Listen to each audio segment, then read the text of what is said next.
Hoy estoy con un amigo, compañero, el compañero Fermín Arraiza Navas, director legal de ACLU Puerto Rico. Buenas tardes, Fermín. Buenas tardes, Mari, y a todo el público que nos está mirando.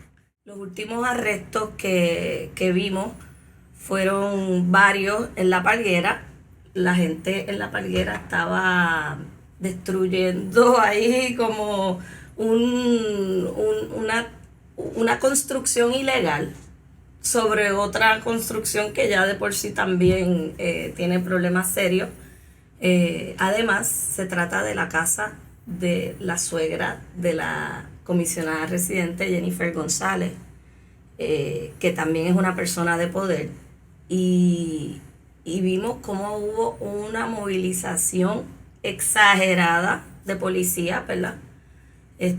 Fermín, esa primera movilización exagerada no es el primer problema, precisamente cuando hay un tipo de protesta como esta. Es uno de los problemas principales con los cuales se enfrenta la ciudadanía al momento de ejercer su derecho a la libertad de expresión a través de la protesta. Y recordemos aquella canción de Roy Brown, Mister con Macana. O sea, desde que yo tengo uso de razón, han habido artistas que incluso han escrito, han publicado sus canciones, sus poemas sobre la represión en Puerto Rico. Y en ese sentido, a nosotros nos parece muy importante que la ciudadanía entienda que el derecho a la protesta es un derecho que está protegido por la primera enmienda de la Constitución de Estados Unidos, por la Constitución de Puerto Rico también. Incluso los derechos en Puerto Rico son mucho más abarcadores de lo que pueden ser los derechos en Estados Unidos. Y la policía realmente se supone que comparezca a estos lugares para garantizar ese derecho, no para suprimirlo. Nosotros tenemos una policía que a base de las reformas debería ser una policía comunitaria y no una policía militarizada, como lo que estamos viendo. Mi pregunta es, ¿verdad? Vamos a entrar un poco en eso. ¿Qué significa la violencia en una protesta? ¿Y cuán cierto es eso de que porque haya un acto que alguien perciba como violento, se pueda deslegitimar una protesta?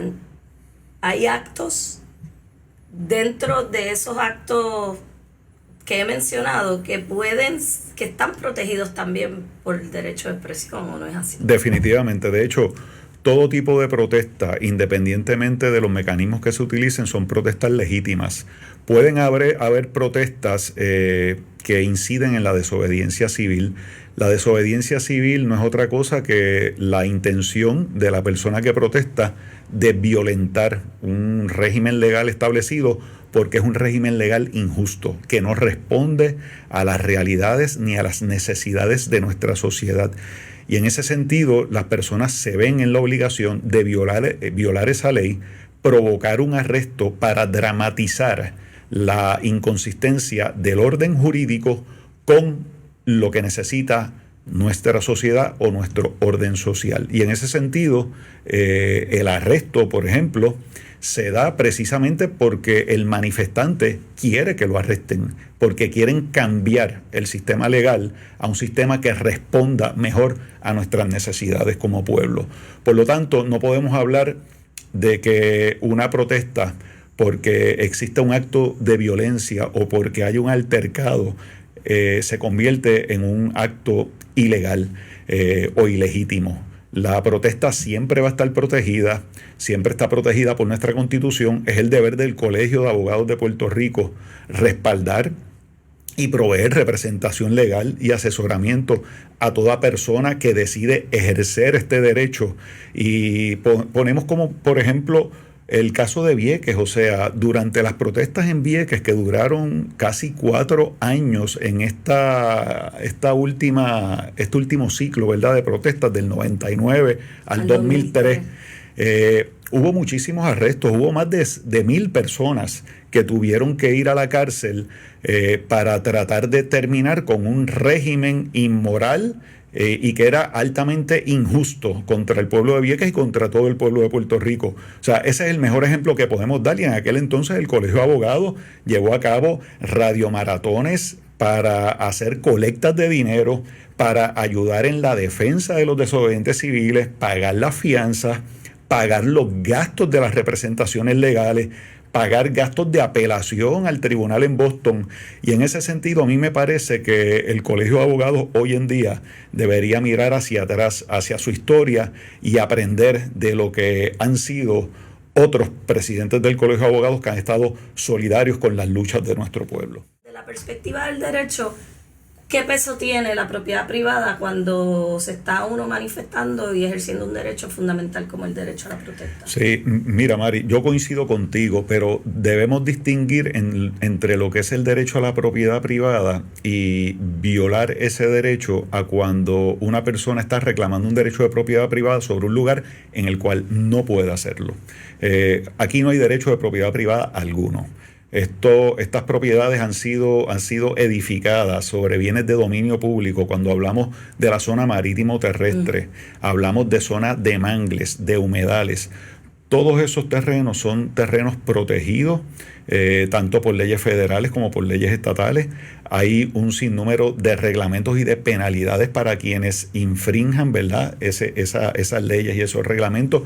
Y el gobierno de Puerto Rico ha estado de brazos caídos. Si no llega a ser por estos grupos que intentan proteger el ambiente, intentan proteger lo que nos pertenece a todos como sociedad, como pueblo, aquí no se estaría haciendo nada y se estarían destruyendo nuestras costas todavía al día de hoy, como se ha estado haciendo por décadas. Lo hemos visto en Aguadilla, lo hemos visto en Rincón, lo estamos viendo en Luquillo, lo vemos en Bahía de Jobos, en Salinas, y ahora lo estamos viendo en La Palguera también. El problema de La Palguera viene desde décadas atrás.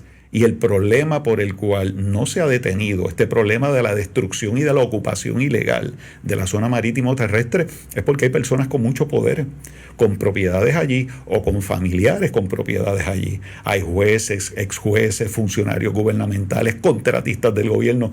Y en ese sentido, a mí me parece que si el gobierno de Puerto Rico no estuviese de brazos caídos cuando se trata de la violación de estos derechos que son patrimonio del pueblo de Puerto Rico, pues me parece que las manifestaciones no se harían tan necesarias.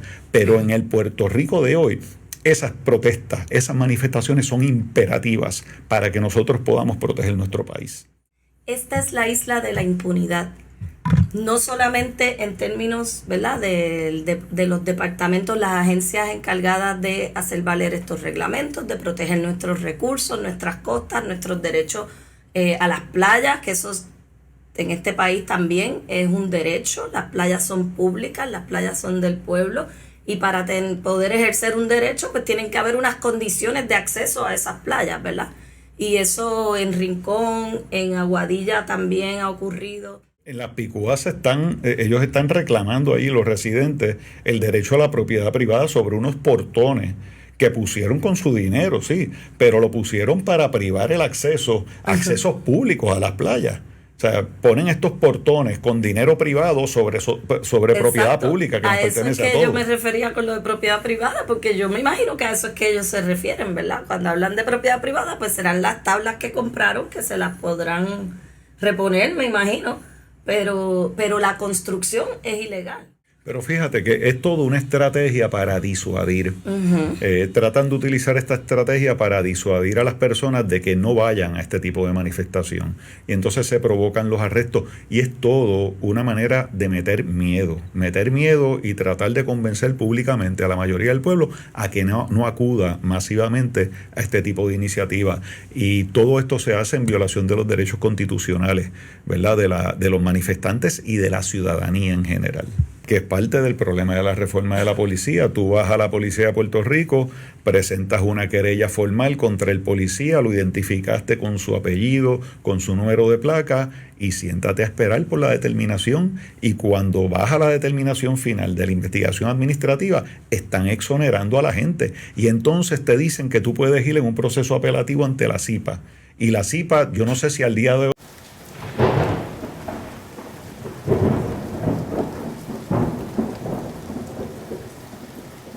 ¿Les gusta nuestro contenido? Dependemos de ustedes. Por favor reaccionen, comenten y compartan.